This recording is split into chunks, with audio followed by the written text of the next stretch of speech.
하나님 말씀 고린도전서 11장 27절에서 32절 말씀 읽어드리겠습니다.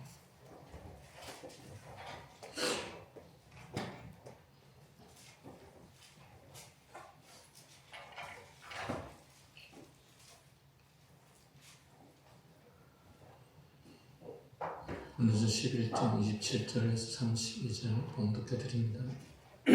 그러므로 누구든지 주의 떡이나 잔을 합당하지 않게 먹고 마시는 자는 주의 몸과 피에 대하여 죄를 짓는 것이니라.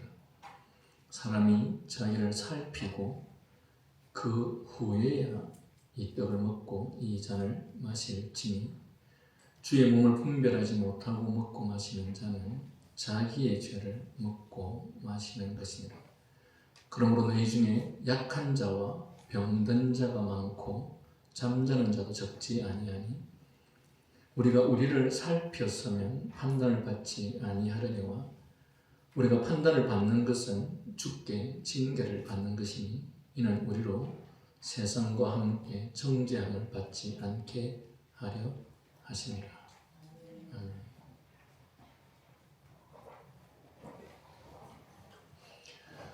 우리는 지난번 성찬식에서 성찬식에 대한 기대라는 제목을 가지고 말씀을 들은 바 있습니다. 우리가 성찬식을 할 때 어떤 기대를 가져야 하는지에 대해서 말합니다. 오늘은 성찬식을 우리가 왜 준비해야 하는지 또 어떻게 준비해야 하는지에 대해서 나누고자 합니다. 흔히 성찬식을 준비하는 것은 교회의 몫으로 알고 있습니다. 교회마다 성찬식을 준비하는 팀이 있어서 성찬식이 있기 전에 미리 떡도 준비하고 또 포도주도 준비하고 성찬식 전날 토요일에는 함께 모여서 성찬식을 준비하기 때문입니다. 하지만 성찬식을 준비하는 것은 교회의 몫이기도 하지만 또한 교인들의 몫이기도 합니다. 왜냐하면 성경이 성찬식에 참여하는 모든 이들에게 성찬식을 신중하게 준비하라고 명령하고 있기 때문입니다. 이것은 우리가 취사 선택할 수 있는 것이 아니고 무조건 순종해야 할 의무 중에 의무이기 때문입니다. 우리가 무조건 순종해야 하는 부분에 있어서는 주일 성수라든지 또한 혼인 문제라든지 여러 가지가 있습니다.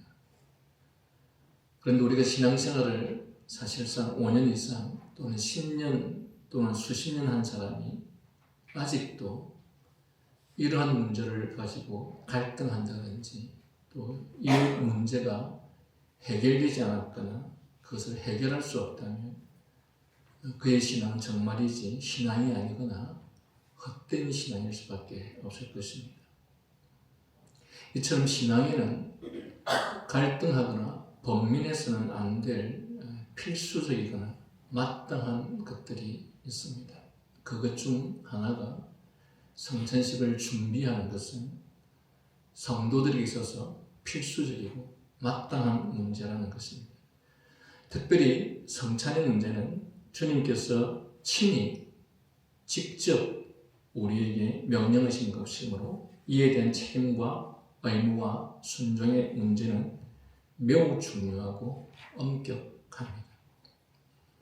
예수님께서 하신 말씀들 중에는 우리들에게 교훈이 있는가 하면 직접적으로 이것만큼은 반드시 시행하라라고 하는 것이 있는데 그 중에 하나가 바로 성찬이라는 것입니다. 그런 의미에서 성도가 성찬식을 준비하는 것은 필수적이고 그리고 의무적이라는 것입니다. 조금 후에 다시 말씀드리겠지만 오늘날 많은 교인들은 성찬식을 한다고 해도 특별히 그것들을 위해서 준비하거나 성찬식을 위해서 자신을 돌아보고 무엇을 준비해야 하는지 그 성찬식을 위해서 어떤 시간을 보내야 하는지 아무런 생각이 없을 뿐만 아니라 그것을 통해서 아무런 준비도 하지 않는 사람들이 대부분입니다. 그런데 그런 사람들이 우리를 위해서 십자가에서 죽으신 그 주님의 죽으심을 아무런 생각 없이, 아무런 부끄럼 없이, 아무런 준비 없이 행하는 행동은 우리가 주님께 저지를 수 있는 죄 중에 가장 큰 죄악이고 가장 큰 범죄라는 사실을 우리는 기억해야 됩니다. 왜 성경이 성찬식을 앞두고 반드시 우리가 우리 자신을 살펴야 한다고 말하는지 그 이유를 우리가 살펴볼 필요가 있습니다. 먼저 사도 바울은 소극적 측면의 이유를 설명합니다. 27절에 그러면 누구든지 주의 떡이나 잔을 합당치 않게 먹고 마시는 자는 주의 몸과 피를 범하는 죄가 있다. 주의 떡이나 잔을 합당치 않게 먹고 마시는 자.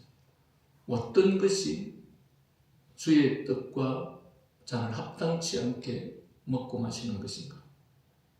그리고 이러한 죄는 주의 몸과 피를 범하는 죄가 있다.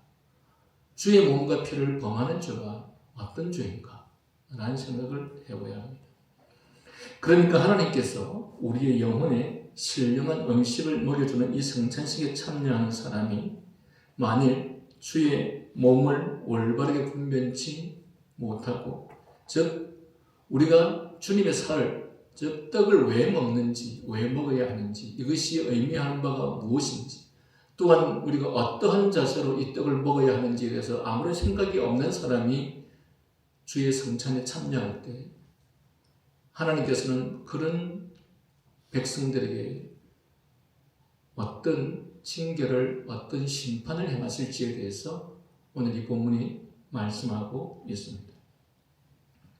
그래서 만약 우리가 주의 몸을 올바르게 분별치 못하고 먹고 마시게 되면 굉장히 심각한 죄를 범하게 되고 또 큰 해를 입는다고 사도 바울은 엄히 경고하고 있습니다.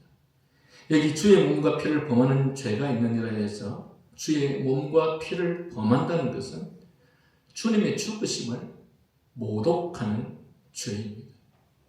주님께서 누구를 위해서 죽었고 왜 죽었는지, 그리고 그 주님의 죽으심의 죄의 내용들이 어떤 것인지 알지 못하는 사람이, 그런 생각도 없는 사람이 주님의 살과 피를 먹는 것은 주님께서 십자가에서 구속하신 그 모든 구속의 사역을 모독하는 행위라는 것입니다.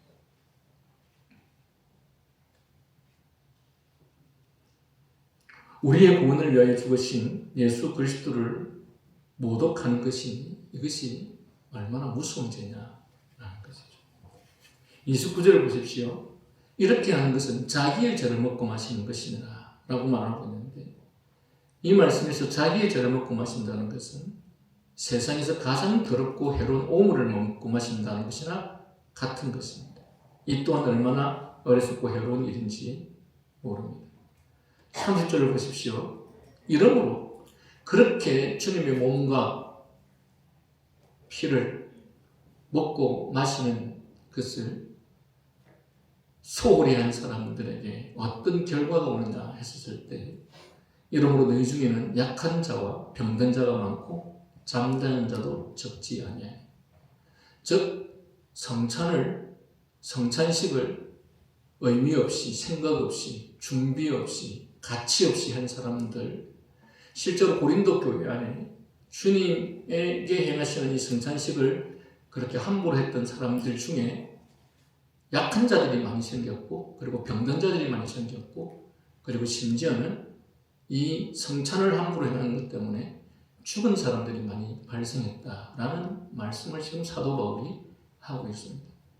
실제 고린도 교회에서는 그런 일들이 있었다라는 것이죠. 물론 성찬식을 잘못했다고 해서 모든 사람이 병들고 모든 사람이 약해지고 모든 사람이 죽고 하는 것은 아닙니다. 그러나 그들 중에 많은 사람이 성찬 때문에 죽고, 성찬 때문에 병들고, 성찬 때문에 약해지는 일들이 있었다라는 사실입니다.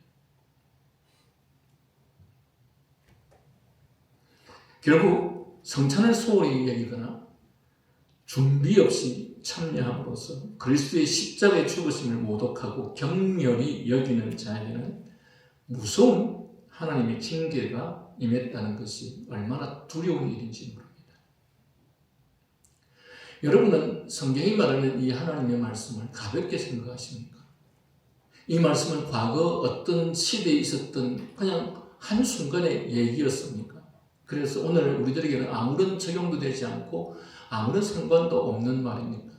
아니면 하나님께서 우리들에게 어떤 말씀을 하셨어도 우리는 그 말씀에 별로 개의치 않고 그것을 별로 중요하게 생각하지 않고 별로 믿지도 않습니다. 오늘 우리는 어쩌면 지금 이 시간에 건강한 모습으로 살고 있기 때문에 이러한 불행들이 우리에게 전혀 올 것이라고 전혀 예상하지 않고 살아갈지 모르겠습니다. 그러나 어느 한순간 우리에게 실상 정말 그런 현실이 다가온다면 사람들은 그때야 후회하겠죠. 인간은 어리석게도 그런 불행이 오기 전까지는 절대 후회도 하지 않고 그것에 대해서 두려워하지도 않는 것이 인간입니다. 어리석은 인간은 그것들이 현실로 올 때야 비로소 깨닫는 것이 어리석은 인생들입니다. 우리가 구약 성경을 볼 때마다 이스라엘 백성들이 하나님에 의해서 심판받을 때까지 아무리 선지자들이 외치고 또 외쳐도 사람들은 끄떡도 하지 않았습니다. 그것이 인간의 죄성의 결과입니다. 인간의 죄성의 결과는 어떤 우상숭배든 어떤 죄에 빠져서 그것과 더불어 살아갈 때 인간은 스스로 돌이킬 능력이 없습니다. 여러분들은 스스로 돌이킬 능력이 있다고 생각하십니까? 인간은 그런 게 없습니다. 그래서 하나님께서 그것들을 돌이킬 수 있는 방법은 징계밖에 없습니다. 징계를 통해서 인간은 비로소 자신들이 잘못했음을 깨닫게 되는 것이죠. 그래서 어떤 측면에서 우리가 징계를 받는 것은 하나님의 은혜가 오히려 우리에게 임했다고 볼 수 있는 거예요. 왜? 그것을 통해서 비로소 우리 자신의 문제를 깨닫게 되기 때문에 그렇다는 것입니다.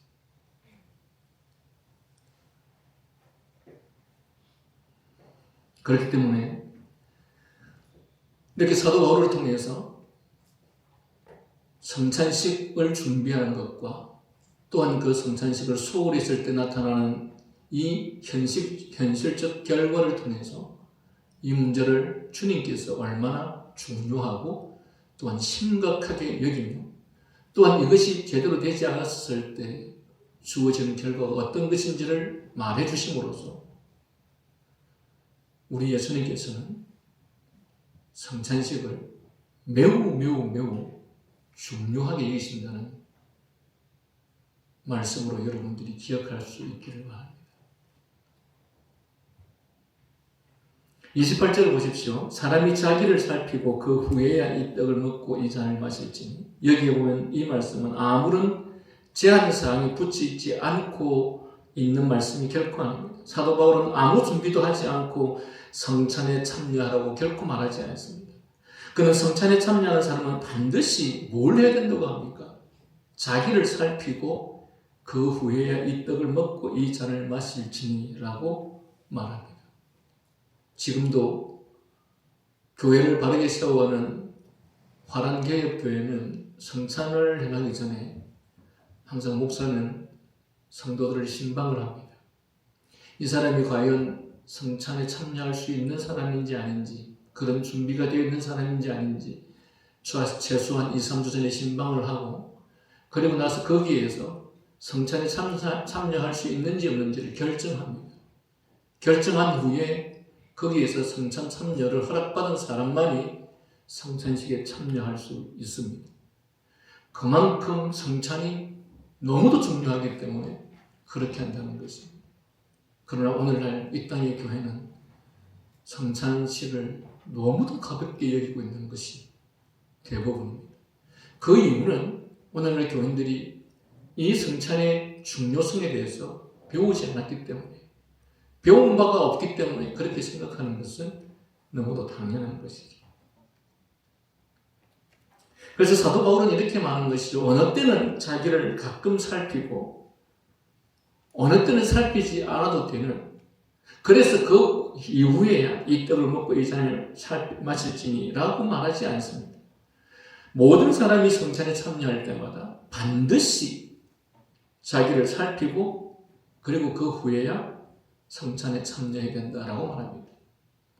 그러므로 비록 매우 짧은 말씀이지만 사람이 자기를 살피고 그 후에 이 떡을 먹고 이 잔을 마실지라는 권고는 매우 심각하고 중요한 것입니다. 그러므로 우리는 성찬식과 관련하여 성경이 이렇게 권고하고 있는 것을 결코 쉽게 생각해서도 안 되고 또한 이러한 자신을 살피는 것을 선택사항으로 여기서도 안 된다는 것입니다. 오늘날 우리가 성찬식에 아무런 준비도 없이 참여하고 심지어는 합당하지 않게 참여해도 하늘에서 벼락이 떨어지는 것도 아니고 그래서 사도 바울의 이 말씀은 옛날 고린도 교회에 해당되는 것이지 오늘 우리에게는 전혀 관련이 없다고 생각하는 것이 되어서는 안 될 것입니다. 많은 사람들이 자기들이 온전히 그 말씀을 따르고 싶지 않을 때 나타나는 현상이 주로 하나님의 말씀을 과거의 시대적 시점에서 적용하려고 합니다. 이 말씀은 그 시대의 그 백성, 그 사람들에게 주어진 말씀이 아니냐. 오늘 우리 시대에 주어진 말씀이 아니지 않느냐. 하나님의 백성들이 믿는다고 하면서 자기들에게 불리한 상황이 생기면 꼭 이런 식으로 타협하려고 합니다. 그리고 하나님의 말씀을 적당히 왜곡하려고 하는 것이죠. 그 시대의 말씀이 아니냐. 그 사람들에게 적용하는 말씀이 아니냐. 오늘 우리는 시대가 다르지 않느냐라고 생각하는 것이죠. 여러분 만약에 하나님의 말씀이 그 시대의 사람들에게 주어진 말씀이라면 오늘 우리 시대에 사는 사람들에게는 새롭게 하나님께서 성경을 우리들에게 기록해서 주셨어야 할 것입니다. 왜 그 시대의 사람들에게 적용될 말씀을 오늘 우리들에게 주시는 것입니까? 그래서는 안 되죠. 하나님의 말씀은 과거, 현재, 미래 모든 하나님의 백성들에게 주어진 말씀인 것이지 과거 시대의 사람들에게 주어진 말씀이 아닙니다. 말씀드린 것처럼 그런 식으로 적용하려고 한다면 오늘 우리 시대는 새로운 하나님의 말씀을 받았어야 하는 것입니다. 그래서 어떤 경우에도 하나님의 말씀을 적당히 타협하거나 적당히 왜곡하거나 또한 시대에 맞게 적용해야 된다고 한다거나 하는 이것처럼 사실은 심각한 죄도 없다는 사실을 기억해야 할 것입니다.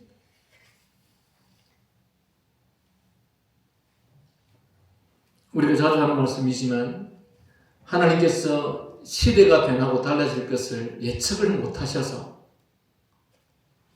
이렇게 말씀하셨겠습니까? 17세기 청교도 목사 중에 한 사람이었던 스티븐 찬옥은 이렇게 말했습니다. 여러분들이 성찬에 참여하기 전에 자기 자신이 그리스도 안에 있는지, 자기 자신이 그리스도 안에 있는지라는 이 말은 내가 과연 그리스도인으로서 주님과 연합된 자로서 거룩한 삶을 살고 있는지, 내가 또한 그리스도의 마음과 성품으로 이웃을 섬기고 사랑하며 헌신하고 있는지, 주님께서 성부 하나님의 말씀 앞에서 그 어떠한 변명도 없이 전적으로 순종한 것처럼 나도 주님의 말씀 앞에서 전적으로 순종하는 것입니다. 상황이 그럴 수밖에 없지 않습니까? 라고 하는 식의 변명은 우리가 그 말씀을 궁극적으로 따르지 않겠다고 하는 사람들의 말인 것이지 하나님의 말씀을 전적으로 따르겠다고 하는 사람은 거기에는 어떠한 이유와 변명이 있을 수가 없습니다. 하나님께서 그렇게 말씀하시면 시대와 상황, 현실 이 문제들은 변명으로 삼아야 될 어떤 이유도 없습니다. 그저 말씀에 따르면 되는 것입니다. 우리 주님께서 그는 삼위 하나님 중에 한 분이신 성자 예수 그리스도였지만 그분께서 성부 하나님의 명령과 말씀 앞에 그 어떤 경우에도 이유를 단 적이 없습니다. 아버지께서 말씀하시면 지금의 내 상황과 내 현실이 어떤 상황이라 할지라도 상관없이 아버지께서 말씀하시면 예 하고 순종했던 것입니다. 그것이 바로 믿음의 삶의 본인 것입니다. 예수 그리스도께서 이 땅에 오셔서 왜 그가 순종하는 모습을 이 땅에서 보여주실 거예요.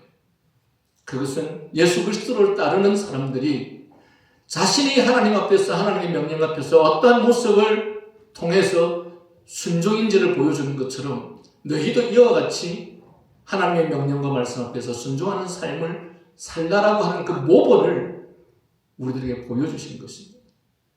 그럴 이유가 아니었다면 주님께서 굳이 하나님, 성부 하나님과의 관계 속에서 그런 모습을 우리에게 보여줄 이유가 없습니다. 제가 늘 말씀드린 것처럼 예수 그리스도께서는 하나님이시고 그는 전능하신 하나님이신데 왜 그분이 사탄에게 40일의 금식 이후에 시험을 받으셔야 됩니까? 그리고 그분은 전능하신 하나님이시기 때문에 시험을 받으셔야 될 이유도 없었고 또 시험을 한다 한들 그 시험에 넘어가지도 않는 것이 전능하신 하나님이십니다. 그런데 그분께서 왜 굳이 40일의 금식 기도를 한 이후에 사탄으로부터 3가지 시험을 받습니까? 그것은 예수 그리스도를 따르는 사람들에게 지속적으로 다가오는 3가지의 시험이 주님께서 경험하였던 그 시험이기 때문에 이러한 시험의 문제가 그리스도를 따르는 우리들에게 지속적으로 오게 되어 있고 그리고 그러한 시험이 우리에게 다가올 때에 우리는 그 시험을 어떻게 극복해야 하는지 그 시험을 어떻게 이겨나가야 하는지를 우리들에게 가르쳐 주시기 위해서 그가 친히 그 시험을 받으신 것입니다. 주님께서 당하셨던 이 땅에서의 모든 고난과 시험은 그런 측면에서 우리에게 교훈하시기 위해서, 우리에게 보여주시기 위해서, 우리로 하여금 주님께서 그 시험을 어떻게 이기셨는지를 그 본을 통해서 배우게 하기 위해서 그렇게 하신 것입니다. 그러면 우리는 자기 자신이 그리스도 안에 있는지 아닌지를 살펴보는 과정 속에서 우리의 이러한 부분들을 살펴보아야 하는 것입니다. 또한 스티븐 찬옥은 구원의 은혜가 자기 안에 상주하고 있는지 살펴보아야 한다고 말합니다. 구원의 은혜가 자신 안에 상주하는 사람이라면 우리의 인생에 주어진 은혜와 축복 중에 구원의 은총을 입은 것만큼 큰 축복이 없습니다. 영생의 축복을 받은 것만큼 크고 위대한 축복이 어디에 있습니까? 그러므로 진실로 구원의 은혜를 믿고 받아들이고 누리는 사람이라면 그는 자신의 현실의 삶에서 자신을 구원하신 주님을 위해서라면 그 어떤 것도 포기할 수 있는 사람이 되어야 하고 또한 주님을 위해서라면 자신의 모든 삶을 기꺼이 내어드릴 수 있는 사람이 되어야 합니다. 그것이 바로 구원의 은혜가 자기 안에 상주하고 있는지를 살피는 사람의 자세인 것입니다. 여러분의 성찬에 참여하기를 원합니까? 그렇다면 자기 자신이 그리스도 안에 있는지 그리고 두 번째로 구원의 은혜가 내 안에 상주하고 있는지 내게 그 어마어마한 구원을 베풀어 주신 그분 앞에 이 땅에서의 어떠한 기회도 그 주님 앞에 주님으로부터 누린 축복에 비한다면 아무것도 아니기 때문에 포기할 수 있는 그런 믿음을 가졌는지 아닌지를 살펴보아야 할 것입니다. 세 번째로 그는 자신이 성찬에 참여하기에 합당한 상태에 있는지를 살펴봐야 한다고 합니다. 우리 자신은 정말 하나님을 전심으로 경외하고 그리고 경배하며 그분을 섬기며 또한 주님과 동행하는 삶을 살며 자신의 모든 삶에서 하나님의 뜻을 따라 살고자 하는지 살펴보라는 것입니다. 이러한 부분에 있어서 엄숙하고 진지하게 점검하는 것은 모든 성찬식에 참여하는 사람의 의무라 이렇게 말하는 것입니다. 이것은 성찬에 처음 참여할 때만 의무인 것이 아니라 매번 참여할 때마다의 의무입니다. 여기서 스티븐 찬옥은 성찬식을 준비하는 태도와 관련하여서 엄숙하고 진지하게 라는 표현을 썼습니다. 그 말은 매번 참여할 때마다 라는 말이기도 합니다. 동시대의 목사였던 청교도 목사였던 조지 스윈록은 이렇게 말합니다. 어떤 의무에서든 질투하시는 하나님을 우습게 여기고 그 의무를 행할 때 함부로 행동하는 것은 악한 일이다. 그러나 특별히 주의 만찬에서 그렇게 하는 것은 가장 악한 일이다. 왜냐하면 주의 만찬에서는 인간의 마음이 생각할 수 있는 가장 진지한 것들, 곧 아들을 내어주신 성부 하나님의 극진하신 사랑과 죄에 대한 하나님의 공의를 만족시키기 위하여 그리스도께서 겪으신 극심한 고통이 육과 영혼의 고통으로 드러나고 있기 때문이다 라고 말합니다. 결국 우리가 성찬을 통해서 깊이 생각해야 할 것은 그리스도의 십자가의 구속의 은혜와 사역을 가장 직접적으로 대변해주고 나타나는 것이 바로 성찬입니다. 예수 그리스도의 구속의 사역, 그것을 가장 직접적이고 대변해주는 것이 바로 성찬이라는 것입니다. 주님을 경외하며 그분을 진심으로 사랑하고 섬기는 자로서 이보다 더 중요하게 생각해야 되는 것이 없다라고 하는 측면에서 성찬이 그만큼 중요한 것입니다. 여러분, 성찬은 주님의 살과 피를 먹는 사건이죠. 주님의 살과 피를 먹고 마시는 것은 곧 우리를 위해서 십자가에서 죽으신 주님의 죽으심을 기념하는 시간인 것이죠.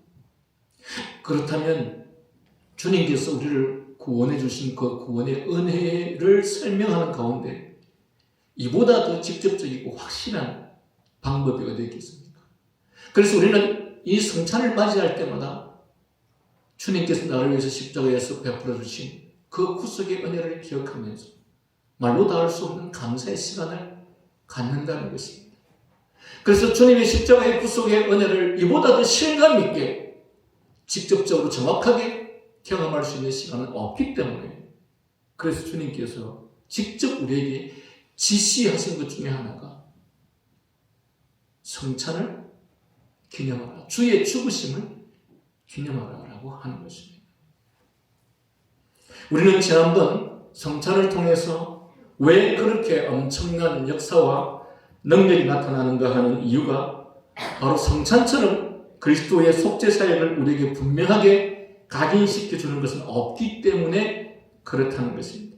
성찬처럼 주님의 십자가 사역을 감사하며 기념하는 것이 없기 때문입니다. 앞에서 성찬을 준비하는 소극적 이유가 우리가 병들고 죽음까지도 겪게 되는 그런 일이 없어야 하기 때문에, 그래서 우리는 이 성찬을 결코 소홀히 해서는 안 된다는 것입니다. 그리고 이제는 우리가 성찬식을 반드시 준비해야 하는 데에는 앞서서 소극적인 이유가 있었다면, 그 소극적인 이유라고 하는 것은 우리가 성찬을 잘못 행함으로 말미암아서 우리가 하나님께로부터 심판과 징계를 받는다는 뜻이었다고 한다면, 두 번째로 우리가 성찬을 적극적으로 참여해야 되는 이유가 있는데, 그것은 이 성찬식의 본질과 예수 그리스도께서 우리를 위하여 성찬식을 제정하신 취지를 생각해 보면, 성찬식을 앞두고 주님 앞에서 우리 자신을 신중하게 살핀다는 것은 지극히 당연한 일인데, 왜냐하면 이 세상에서도 우리가 매우 귀한 사람과 만나서 값비싼 식사를 하게 되면 우리는 누가 시키지 않아도 우리 자신을 잘 준비하게 마련입니다. 평소와 달리 머리 스타일도 신경을 쓰고 가장 단정한 옷을 입고, 또한 식사 자리에서 무슨 대화를 할 것인지 미리 생각하는 충분한 준비를 합니다. 맞습니까? 여러분이 저를 만날 때는 아무 준비 없이 만날지 모르겠지만, 그죠? 슬리퍼를 신고 와서 만날지도 모르겠지만, 여러분이 정말 중요하게 생각하는 사람을 만날 때 그렇게 안 만나죠. 온갖 단점을 다 하시고 만나지 않습니까? 그것은 그만큼 중요하기 때문에 그런 것이죠. 사실 우리는 그의 옷차림과 모습을 보면 그 만나는 대상이 그 사람에게 어느 정도의 존재인지를 충분히 보여주지 않습니까? 정말 중요하게 생각하고 정말 그에게 잘 보기를 원하는 그런 대상이라고 한다면 우리가 차릴 수 있는 모든 예의를 다 차려서 그 사람을 대하겠죠. 그런데 우리가 주님의 성찬을 위해서 이런 준비가 있어야 한다는 거예요. 우리가 사람을 위해서도 그런 준비를 한다면 주님을 위해서 그렇게 하는 것은 너무도 당연한 일입니다. 성찬식은 겉으로 볼 때는 굉장히 소박한 식사의 자리죠. 그냥 단지 떡 하나를 먹고 잔 하나로 잠시 포도주를 마시는 것밖에 보이지 않지만 사실은 이 성찬상이야말로 세상에서 가장 귀하고 영광스러운 식사의 자리입니다. 또한 우리는 이 성찬식은 쉽게 먹고 마실 수 있는 식사처럼 보이지만 사실은 여러 가지 신비로운 요소가 그 안에 있는 신령한 식사의 자리입니다. 여러분, 오늘 한국교회는 저보고 자꾸 누가 한국교회라는 말 하지 말라고 했는데,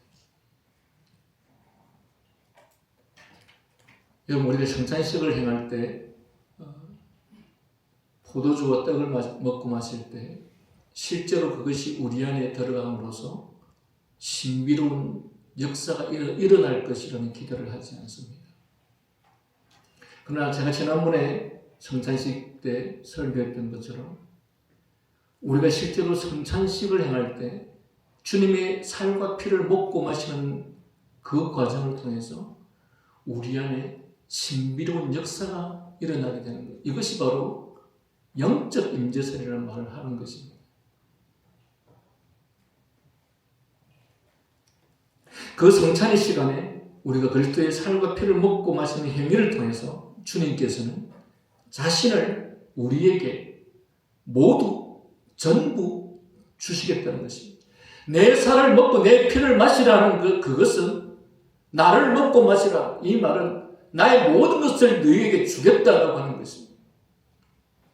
그래서 우리는 그분의 살과 피를 먹고 마심으로써 그분 안에 있는 온갖 풍성한 은혜와 능력과 생명을 누리도록 하시고자 하시는 것입니다. 그분의 지혜, 그분의 사랑, 그분의 마음, 그분의 뜻, 그분의 능력, 그분의 모든 것을 당신의 살과 피를 먹는 그 과정을 통해서 그 은혜가 우리에게 임하게 하시겠다.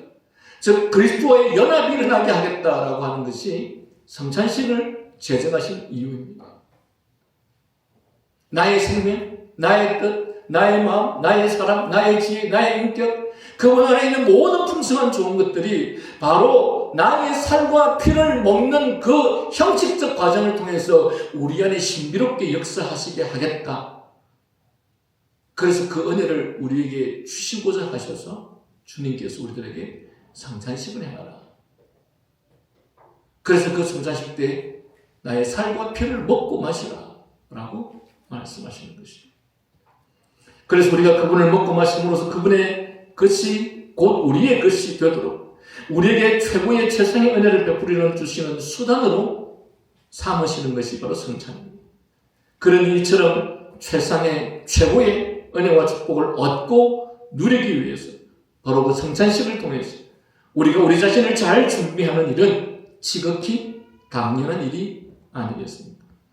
그러므로 우리는 우리를 그곳으로 불러주신 하나님의 은혜에 대한 깊은 감사와 감격으로 우리 자신을 준비해야 할 것입니다. 이와 관련해서 17세기 영국 청교도 목사 중에 한 사람이었던 존 오웬은 다음과 같이 말합니다. 그리스도의 죽으심을 전하고 나타내는 이 위대한 일이 하나님으로부터 부르심을 받아 성찬식에 참여한다는 것은 정말 놀라운 영광이요 또한 특권이다. 그러므로 성찬식에 참여할 때 우리는 이 일에 우리를 불러주신 하나님의 마음을 숙지하고 온전히 반응할 수 있어야 합니다. 이것은 우리가 해야 할 마땅한 의무이다. 결코 냉랭한 마음이나 겸손하고 태만한 마음으로 성찬식에 참여해서는 안 된다. 무엇보다 이렇게 이 성찬을 통해서 하나님께서 우리에게 은혜를 베풀어 주시기 원하시기 때문에 그만큼 하나님의 은혜가 임하는 그 놀라운 시간이기 때문에 그래서 주님께서는 이 성찬이 함부로 이루어져서는 안 되고 준비 없이 이루어져서는 안 된다라고 하는 것이 하나님의 뜻인 것입니다. 여러분, 성찬이 정말 별 가치 없고 중요한 것이 아니라고 한다면 우리는 앞서서 성찬을 잘못 참여했다고 해서 그렇게 그 고린도 교회에 약하고 병들고 실제로 죽는 사람이 발생하는 이런 문제도 없어야 할 것이고, 또한 성찬이 이토록 중요한 것이 아니라고 한다면 주님의 살과 피를 먹고 마시는 자들에게 있어서 그 엄청난 신비로운 은혜와 역사가 일어날 일도 없어야 하는 것입니다.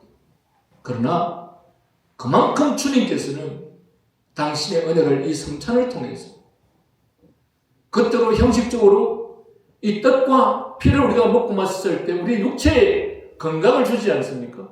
그처럼 주님의 영적으로 주님의 살과 피를 우리가 먹고 마셨을 때 우리 안에 그 주님의 은혜가 임하게 되는 역사가 신비롭게 일어나게 하겠다는 것이 주님께서 성찬식을 제정하신 의도인 것입니다. 주님께서는 당신의 백성이 이 땅에 살아가면서 끊임없이 계속적으로 주님으로부터 은혜를 입고 누리기를 원하시는 것입니다. 그러므로 위와 같이 소극적인 이유와 적극적인 이유 때문에 우리 한 사람 한 사람이 성찬식을 위해서 우리 자신을 준비한다는 것은 필수적입니다.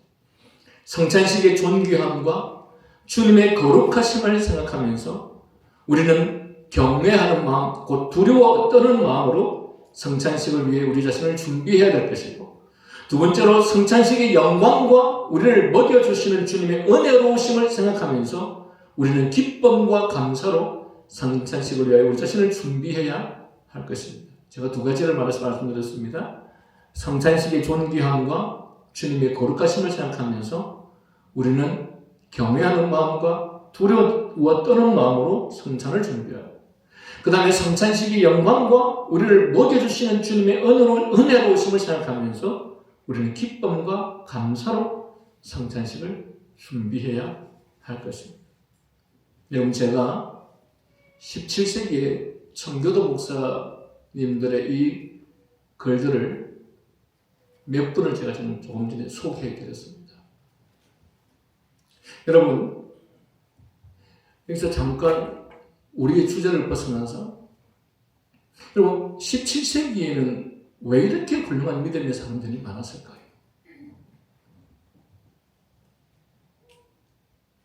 오늘 우리 서점에 가보면 특히 회심, 중생, 성화, 참된 믿음과 거짓된 믿음, 참된 그리스도인과 거짓 그리스도인, 이러한 주제로 나와 있는 대부분의 책들은 다 16세기, 17세기에 나와 있는 책들입니다.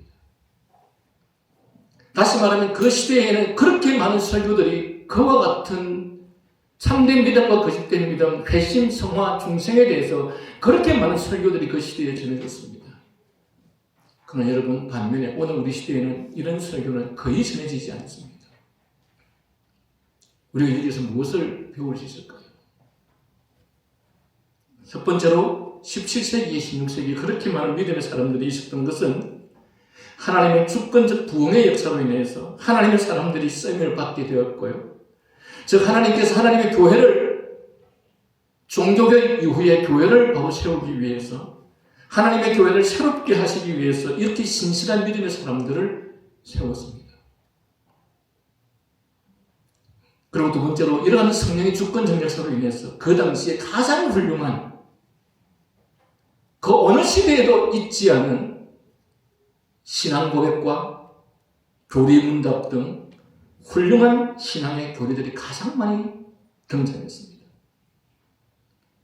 그리고 그 전제로는 그들은 회심과 중생을 너무도 중요하게 여겼고, 그리고 회심과 중생은 사람들에 의해서 세상에 엄청난 변화를 끼쳤습니다. 제가 말씀드린 바처럼 오늘날 서점에 나와 있는 회심과 중생, 성화, 그리고 참된 그리스도인과 그리스도인, 거짓 그리스도인과의 구분과 같은 참 신자와 거짓된 신자를 구분하는 거의 모든 서적은 바로 이 16세기, 17세기에 나온 설교문들입니다. 무슨 말인가? 여러분, 세상을 변형시키고 바꾸는 일에는 반드시 전제되어야 할 것입니다. 있습니다. 주님께서, 우리 하나님께서 이 세상을, 이 나라를, 국가를 변화시킬 때에는 반드시 전제되어야 할 것들이 있다는 것입니다. 그것은 바로 회심과 중생, 그리고 거룩하게 된 성화의 과정이 전제된 것이어야 한다는 것입니다. 하나님께서 하나님의 나라를, 새로운 하나님의 교회를 세우기 위해서 언제나 먼저 하셨던 일들은 참된 믿음을 소유한, 중생한, 성화된 하나님의 백성, 믿음의 사람을, 그런 바른 신앙을 가진 사람을 먼저 세우는 일이었습니다. 이스라엘 백성을 애굽에서 건져내어서 새로운 땅, 새로운 곳에서 새로운 하나님의 나라를 건설하는 그 일에도 모세라는 믿음의 사람을 먼저 준비하셨습니다.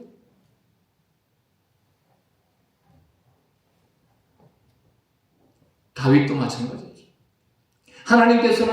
하나님께서 원하시는 거룩한 나라를 만드는 과정 속에는 항상 회심과 중생, 성화를 통해서 참된 믿음의 사람이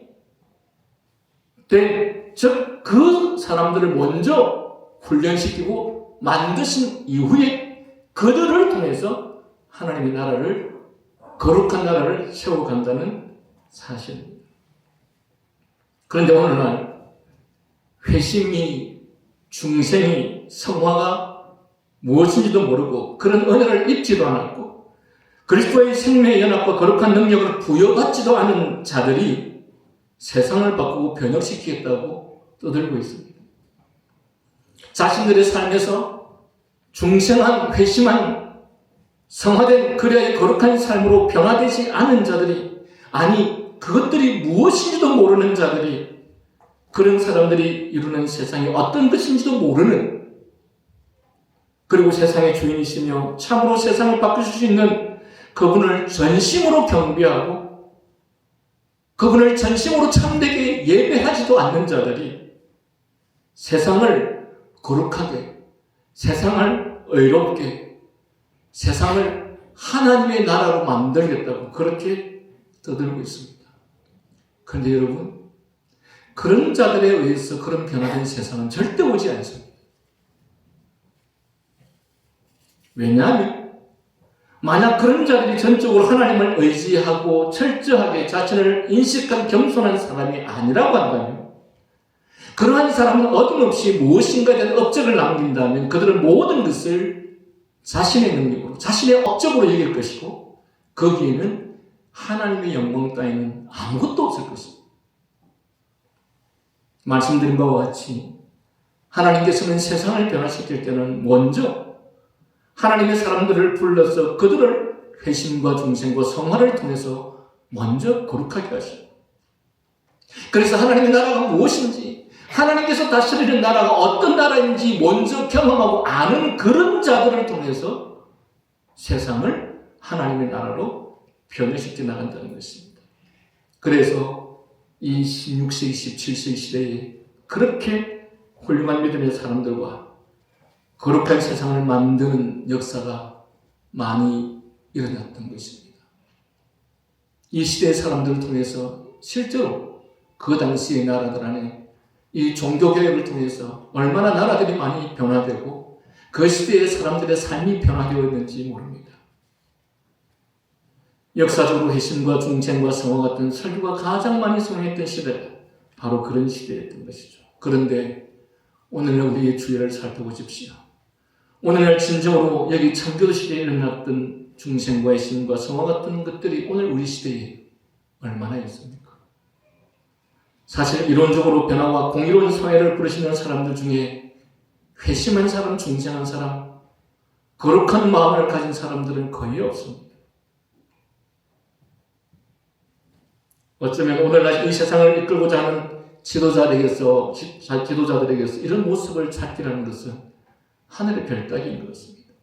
정말이지 형편없는 인격과 상, 온갖 방법으로 추악한 술수를 행하는 자들이 세상을 의롭게 바꾸겠다고 하는 시대가 오늘 우리 시대입니다. 또한 궁극적으로 거룩한 세상이라는 것은 중생한 자들만이, 성화된 자들만이 그 거룩한 세상이 어떤 세상인지를 아는데, 중생하지 않은 자들이, 성화되지 않은 자들이, 그것이 무엇인지도 모르는 자들이 어떻게 그들이 그런 세상을 바꿀 수 있겠느냐. 그런데 더 안타까운 것은 오늘날 어리석고 무지하고 우둔한 백성들이 정말 이제 온갖 더럽게 짝이 없는 자들, 온갖 범죄를 저지르면서도 자신들의 범죄를 조금도 부끄러워하지 않는 자들이 세상을 바꾸겠다고 하는 그 말을 듣고서는 그들을 추종하는 시대가 오늘 우리 시대입니다. 아무도 말씀처럼 너무도 부패하고 타락해서 그런 부패한 지도자를 보고도 그들을 추종하는 그 사람들이나 똑같은 시대가 오늘 우리 시대가 아니겠습니까? 다시 돌아와서 안타깝게도 오늘날에는 성찬식을 위해서 우리 자신을 준비한다는 관념이나 실천이 교회 안에서는 매우 희귀합니다. 물론 성찬식을 준비하는 표현을 많이 사용하고 있지도 않지만 그 준비라는 것이 실제로 실천하는 일은 거의 없고 말뿐인 것이 우리 시대입니다. 많은 교회에서 성찬식이 있다고 하는 것을 예고하는 것을 보면 다음 주에 성찬식이 있을 것이라고 주보에 예고만 하는 경우가 대부분이고, 교인들에게 한중한 자신을 살핌으로써 성찬에 합당하게 참여해야 한다고 권면하는 경우는 많지 않습니다. 그러다 보니 교인들이 성찬을 잘 준비할 수 있도록 교회가 목회적으로 도와주는 경우는 더더욱 보기 어렵습니다. 교회는 성찬식을 올바르게 시행하는 일에 집중해야 합니다. 짧은 시간 안에 진행해야 하는 성찬식을 최대한 은혜롭게 감동적인 것으로 만들려고 도입한 인위적인 장치들을 없애고 오히려 교인들을 잘 훈련하고 준비시켜서 성찬식에 참여하도록 목회적인 도움을 제공해야 합니다. 성찬에 참여하지 않은 교우들은 성찬식에 합당하게 참여하기 위하여 자기 자신을 준비하는 일이 하나님의 명령이고 마땅한 의무임을 깨닫고 성찬식 전에 자기 자신을 준비하는 일에 철저히 해야 할 것입니다. 이런 일이 성경적 차원으로 잘 정착되고 익숙해질 때 성찬의 횟수를 늘려도 늦지 않을 것입니다. 다시 한번 조지 스윈독의 말을 들어보십시다. 유대인들은 유월절을 준비하였습니다. 그들은 그달 10일에 어린 양을 준비하였지만 14일이 될 때까지는 죽이지 않았습니다. 어떤 사람들 주장에 따르면 유대인들은 유월절을 잘 준비하기 위하여 그동안 자신들의 침대에 어린 양을 묶어 놓았다고 합니다. 그만큼 오랫동안 준비했다는 것이죠. 사랑하는 성도들이요, 성찬식에서 신랑이신 그리스도를 만나게 될 것이니 당연히 등불을 준비하고 기름을 준비해야 하지 않겠습니까?